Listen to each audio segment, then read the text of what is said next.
Rhys, what is the Welsh Government actually proposing?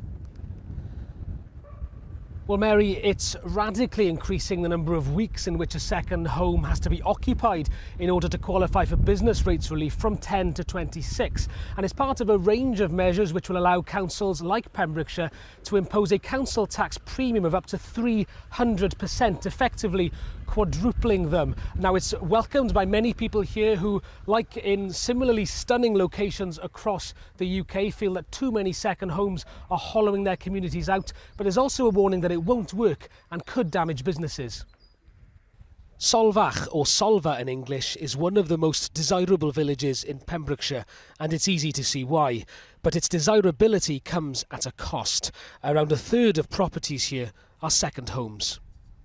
Here we're growing mixed salads. The consequence is a dire shortage of any kind of property for local youngsters who watch holidaymakers surf while they are forced to sofa surf. There's no real, long-term sustainable option for us to actually live somewhere. It's not about trying to make people feel guilty for looking and having a second home.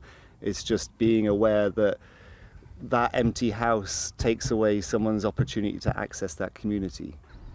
As well as the economic impact, this has a cultural impact in the west of Wales in particular. Historically, the majority language in Solfach was Welsh. Now fewer than a fifth speak it fluently. Hello, shwmae, Helen, shwd chi? Helen now only speaks her mother tongue with a handful of friends in the village and is worried there'll be no one left with which to do so as she grows older. In y pentre wedyn, chymod, mae'n mor fring ma, yndw e. A mae hwnna'n newid mawr ers... O, dyd, ers y 60au, ers 70au, wedi llawer mwy na hanner y bobl yn y pentre yn siarad Cymraeg bod ni.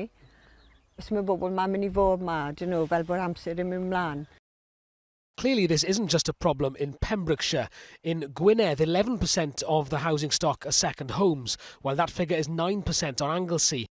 There are other hotspots across the UK like Whitby in Yorkshire, which yesterday became the second place to vote for a limit on the sale of second homes after St Ives in Cornwall banned the sale of new builds as second homes following a referendum in 2016.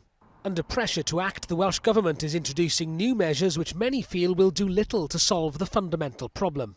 We've seen such a boom in housing prices that I'm not too sure how anybody on a local wage here can afford a house. A paradox then for communities like this across the UK which ultimately depend on tourism, with no obvious solution that will please everyone. Rhys Williams, ITV News, Solfach.